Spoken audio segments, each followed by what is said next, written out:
बरसों गुजरे मुल्क में एक जाफरान का सौदागर रहता था। वो जाफरान लिए महीनों सफर करता और मुख्तलिफ शहरों में जाकर जाफरान बेचता, जिससे उसे अच्छा खासा मुनाफा मिल जाता। मगर गुजरे कुछ सालों में उसे अपने काम में मुसलसल नुकसान हो रहा था। आखिर तंग आकर उसने सोचा कि अगर मैं यूं ही जाफरान की सौदागरी करता रहा तो वो दिन दौर नहीं जब मुझे फाके करने पर मजबूर होना पड़ेगा। उसने फैसला किया कि अब किसी दूसरे शहर जाकर कोई काम तलाश करना चाहिए ताकि आसानी से गुजर बसर की जा सके। चनांचा सौदागर ने खाने पीने का सामान अपने घोड़े पर लादा और सफर पर निकल पड़ा। जंगलों सहराओं को अबूर करते हुए वो आखिरकार एक शहर में पहुंच गया। शहर पहुंचकर उसे एक सराय नजर आया तो वो खाने पीने और इराम की गरज से इस तरफ चल पड़ा। सराय पहुंचकर उसने अपना घोड़ा इस्तबल में बांधा और खुद अपना थैला लिए सराय में दाखिल हो गया। सराय की दीवार पर सामने लिखा था कि मेहमान अपने सामान की हिफाजत खुद करें। दीवार पर लिखी इबारत पढ़ने के बाद उसने सोचा कि वाकई सामान की हिफाजत तो खुद ही की जा सकती है। आखिर बेचारा सराय का मालिक अकेला कैसे सब लोगों के सामान की हिफाजत करेगा। चनांचा सौदागर ने खाना खाया और अपने थैले का तकिया बनाकर वहीं सो गया। जब सौदागर नींद से जागा तो ये देखकर उसके औसान खुता हो गए कि उसका थैला वहां से गायब था। सौदागर परेशानी के आलम में इधर उधर भागा। उसने सराय में मौजूद हर शख्स की तलाशी ली मगर उसे अपना थैला न मिल सका। सौदागर को अपनी सुस्ती पर रह रहकर गुस्सा आ रहा था। इसी थैले में तो उसकी कल दौलत और सफर का सारा सामान था। जब थैला मिलने की उम्मीद दम तोड़ गई तो सौदागर ने सोचा कि अब तो मेरे पास अपने शहर वापस जाने के लिए भी पैसे नहीं हैं। चनांचा उसने फैसला किया कि वो उसी शहर में रहकर काम करेगा। सौदागर सराय से बाहर निकला और उस्तबल से अपना घोड़ा खोला। अचानक उसे एक तरकीब सोची कि क्यों न फिलहाल अपने घोड़े को ही अपनी रोजी के लिए इस्तेमाल करूं। उसने सोचा कि वो घोड़े को लोगों की सवारी के लिए इस्तेमाल करेगा और लोगों को उनकी मंजिल तक पहुंचाएगा। अब उसका रोजाना का मामूल बन गया था। वो चौराहे पर खड़ा हो जाता और लोगों को अपने घोड़े पर बैठाकर उनकी मंजिल तक पहुंचाता। इस काम से जो उसे पैसे मिलते उसी से अपनी गुजर बसर करने लगा। वो सुबह चौराहे पर जाता और शाम को सुराय में क़ियाम करता। एक दिन वो मामूल के मुताबिक चौराहे पर खड़ा था कि एक नौजवान मुसाफिर उसके पास आया। सौदागर ने पैसे तय करने के बाद उसे घोड़े पर बैठा दिया और जो रास्ता मुसाफिर ने बताया इस तरफ चल पड़ा। चलते चलते वो एक दौराहे पर पहुंच गए जहां से एक रास्ता दाएं तरफ जाता था और दूसरा रास्ता बाएं तरफ जाता था। सौदागर ने घोड़ा दाएं जानिब मोड़ा। दोनों जवान मुसाफिर बोला, भाई घोड़े वाले बाएं जानिब वाले रास्ते से चलो। सौदागर बोला, दोस्त मैं दाएं जानिब वाले रास्ते से वाकफियत रखता हूं और मुझे पता है ये रास्ता महफूज भी है, इसलिए दाएं जानिब वाले रास्ते से जाना चाहिए। मुसाफिर बोला, नहीं पाए जाने वाला रास्ता छोटा और ज्यादा महफूज है, इसलिए बाएं जाने वाले रास्ते से चलो। मुसाफिर के ज्यादा इसरार करने पर सौदागर ने घोड़े का रख बाएं जानब मोड़ दिया। चलते चलते काफी देर गुजरने के बाद वो एक भयानक जंगल में पहुंच गए। सौदागर को तजस्सुस हुआ कि कुछ तो गड़बड़ है। उसने नौजवान मुसाफिर से पूछा, भाई आखिर तुमने जाना कहाँ है? मुसाफिर बोला, बस कुछ देर और चारों न चार सौदागर चलता रहा। अचानक चलते चलते वो जंगल के एक ऐसे हिस्से में पहुंच गए जहां जगह जगह इंसानी लाशें बिखरी पड़ी थी। ये देखकर बेचारे सौदागर के अवसान खुता हो गए। उसने मुसाफिर से कहा, भाई बस बहुत हो गया, अब मैं मजीद आगे नहीं जाऊंगा। मुसाफिर गुस्से से बोला, इराम से चलते रहो नहीं तो जान से जाओगे। सौदागर वहीं रख कर बोला, हरगज नहीं, मेरे घोड़े से नीचे उतरो और मुझे यहां से जाने दो। ये सुनकर मुसाफिर घोड़े से उतरा और पेट से खंजर निकालकर सौदागर को दबोचने के लिए भागा। सौदागर जो पहले ही घबराया हुआ था गड़गड़ा कर मुसाफिर से अपनी जिंदगी की भीख मांगने लगा। सौदागर बोला, तुम मेरा घोड़ा ले लो, मेरे पास जितने पैसे हैं वो भी ले लो, मगर खुदा के लिए मुझे कत्ल न करो। मगर दूसरी तरफ मुसाफिर नहायत संगदली से बोला कि तुम मेरे हाथों यकीना मरोगे और तुम्हें बचाने वाला कोई नहीं है।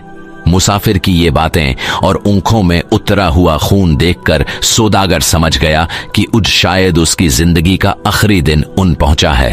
सौदागर ने रोते हुए मुसाफिर से इल्तजा की कि मुझे नहीं पता कि तुम्हारा दीन कौन सा है, مگر میں ایک مسلمان اگر تم میرے ہمدین ہو تو میں مرنے سے پہلے تم سے التجا کرتا ہوں کہ مجھے 2 رکعت نماز پڑھنے دو، اس کے بعد تم مجھے خوشی سے موت کے حوالے کر دینا۔ یہ سن کر مسافر غصے سے ایک طرف کھڑا ہو گیا اور بولا، جلدی جلدی نماز پڑھو، میرے پاس تمہارے لیے ضائع کرنے کے لیے وقت نہیں ہے۔ سوداگر کانپتے جسم کے ساتھ نماز کے لیے کھڑا ہو گیا، آنکھوں میں زندگی کے ختم ہونے کی وجہ سے انسو اور موت کا خوف لیے۔ جب اس نے نماز پڑھنا شروع کی تو خوف کا غلبہ اس قدر زیادہ ہوا کہ نماز پڑھنا ہی بھول گیا۔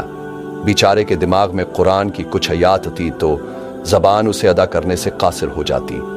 سوداگر نماز میں اسی طرح مشغول تھا کہ اچانک جھاڑیوں سے ایک گھڑ سوار نمودار ہوا اور طوفان کی طرح بڑھتے ہوئے ایک تیز اور نکیلا نیزہ اس شدت سے نوجوان مسافر کے سینے میں گاڑ دیا کہ دوبارہ اسے سانس لینے کا بھی موقع نہ مل سکا۔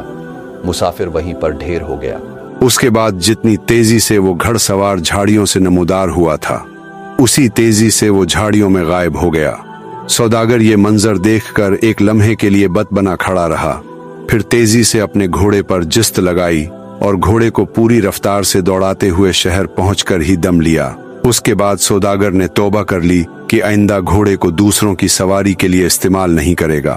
وہ شہر میں مختلف لوگوں اور تاجروں کے پاس گیا اور ان سے کام کی درخواست کی کہ غریب کو کوئی مزدوری لائق کام مل جائے، مگر کسی نے اس کی باتوں پر کان نہ دھرے۔ جیب میں پیسے ختم ہو چکے تھے اور بھوک بھی ستا رہی تھی۔ سرائے میں کھانے کا سوال ہی نہیں پیدا ہوتا تھا، کیونکہ کھانے کے پیسے تو تھے ہی نہیں۔ سرائے کے قریب ہی ایک مسجد بھی تھی۔ اندھیرا چھانے لگا تھا۔ اس نے سوچا کہ اجرات مسجد میں ہی بسر کرنی چاہیے، کل کی کل دیکھی جائے گی۔ چنانچہ وہ مسجد میں داخل ہوا اور ایک طرف لیٹ گیا۔ رات کافی گزر چکی تھی، اس لیے مسجد میں اس کے علاوہ کوئی بھی نہیں تھا۔ ابھی اسے لیٹے ہوئے کچھ ہی دیر ہوئی ہوگی کہ اچانک اسے کوئی سرسراہٹ محسوس ہوئی۔ جب اس نے غور کیا تو اسے پتا چلا کہ مسجد میں ہونے والا شخص اندھا فقیر ہے جو روزانہ چوراہے پر کھڑا ہو کر بھیک مانگتا ہے۔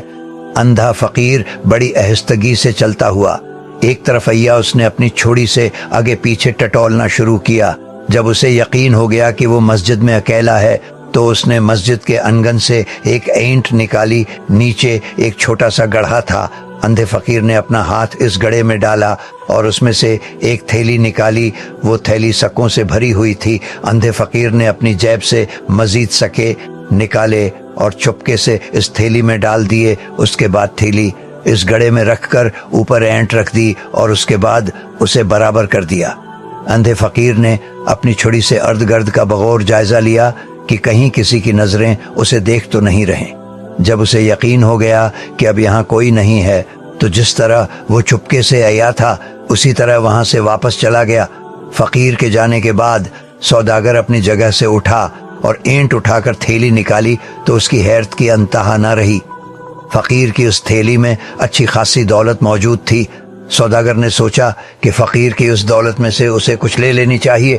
آخر فقیر بیچارہ اندھا ہے، شاید اسے پتہ بھی نہیں لگے، مگر دوسری طرف اسے ضمیر ملامت کرنے لگا کہ یہ بات درست نہیں ہے۔ مجھے اس بیچارے فقیر کی کمائی ہوئی دولت پر کوئی اختیار نہیں ہے۔ پھر اس نے دوبارہ اپنے آپ کو مطمئن کرنے کے لیے سوچا کہ میں کون سا فقیر کی دولت ہتھیار ہوں، میں تو اس میں سے کچھ سکے اٹھا لوں گا اور ان سے کاروبار کروں گا۔ پھر جب میرا کاروبار چل نکلے گا تو میں فقیر کے سکے اسے واپس کر دوں گا۔ اور ویسے بھی قدرت نے مجھے فقیر کے اعتراض سے آگاہ کیا ہے تاکہ میں اس مشکل سے نجات پا سکوں۔ چنانچہ سوداگر نے فقیر کی تھیلی میں سے 40 سکے نکال لیے اور وہاں سے چلا گیا۔ سوداگر نے ان 40 سکوں میں سے پہلے تو خوب جی بھر کر کھانا کھایا، پھر کاروبار کرنے کے لیے زعفران خریدنے چلا گیا۔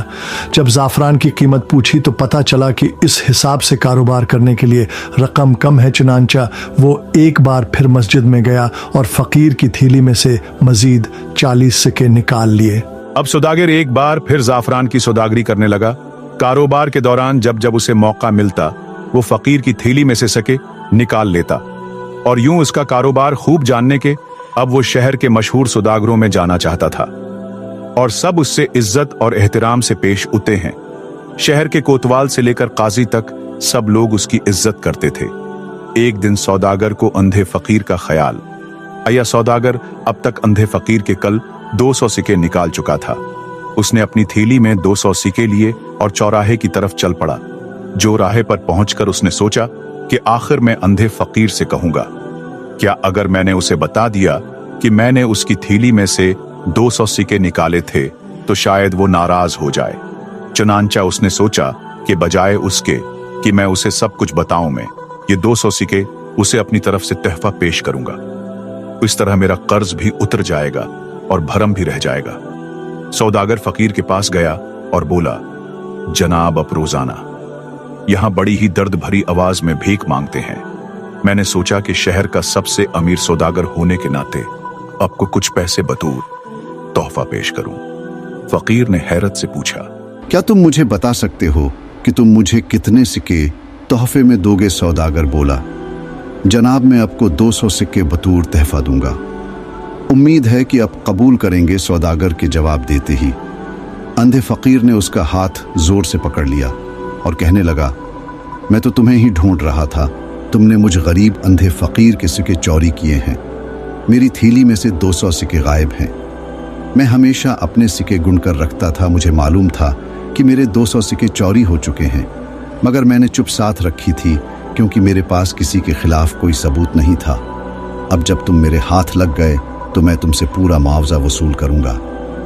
सौदागर फकीर की बात सुनकर हैरान और परेशान हो गया कि आखिरी चंद दिन फकीर को कैसे मालूम हो गया कि मैंने उसके सुक्के चराए। चनांचा सौदागर ने अंधे तकरीर से कहा, भाई मैंने तुम्हारे सिक्के नहीं चराए, मैं तो तुम्हारी मदद के लिए न आया था, मगर तुम उल्टा मुझे चोर समझ रहे हो।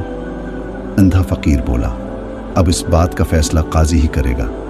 अंधा फकीर और सौदागर दोनों काजी के पास पहुंच गए और फिर फकीर ने काजी के सामने अपना मुकद्दमा रख दिया। आखिरकार सौदागर ने बांध दिया कि उसी ने अंधे फकीर के सुके निकाले। सौदागर ने बताया कि मैंने वो सोने के सुके चोरी की नीयत से नहीं निकाले, बल्कि कर्ज की नीयत से निकाले थे कि जब मेरा कारोबार चल जाएगा तो इस फकीर का गरज चुकता कर दूंगा। और ये सब मैंने उस लिए किया था कि इस वक्त में मजबूर था। दूसरी तरफ मेरा थैला जिसमें मेरी सारी दौलत थी वो भी सराई से चोरी हो गया था। इस वजह से मैं बिल्कुल खाली हाथ रह गया था, मगर मुझे क्या पता था कि बात उस हद तक पहुंच जाएगी। अंधा फकीर बोला, जनाब काजी साहब मैंने भी अपनी दौलत जमा करके कारोबार करना था। इस सौदागर की वजह से मैंने 200 सिक्के खो दी और मैं अपना कारोबार भी शुरू न कर सका। किसी की वजह से मुझे मजीद 2 साल भीख मांगना पड़ी। मैं चाहता हूं कि अब ये सौदागर मुझे 200 की बजाय 400 सिक्के दे। इसके बाद ये अपने रास्ते और मैं अपने रास्ते, वरना मैं पूरे शहर में डंडोरा पटवा दूंगा कि ये सौदागर जो बड़ा इज्जतदार बना फिरता है, असल में ये एक चोर है। सौदागर ने जब ये अल्फाज सुने तो फौरन 400 सिक्के देकर फकीर से अपनी जान छुड़वाई। काजी ने दोनों को रुखसत किया। वो कुछ दिनों बाद अंधा की दोबारा काजी की अदालत में पहुंच गया और सौदागर से मजीद 400 सिक्के लेने का मुतालबा किया। काजी ने कहा कि देखो सौदागर एक इज्जतदार और शरीक इंसान है। उसने 200 की बजाय तुम्हें 400 सिक्के दिए। अब तुम्हें चाहिए कि उसे मजीद तंग ना करो। मगर फकीर अपनी दिल पर उड़ा रहा और कहने लगा अगर उसे ये सिक्के ना मिले तो वो सौदागर की इज्जत पूरे शहर में तार तार कर देगा। मजबूरा काजी ने सौदागर को अदालत में तलब किया। सौदागर एक बार फिर फकीर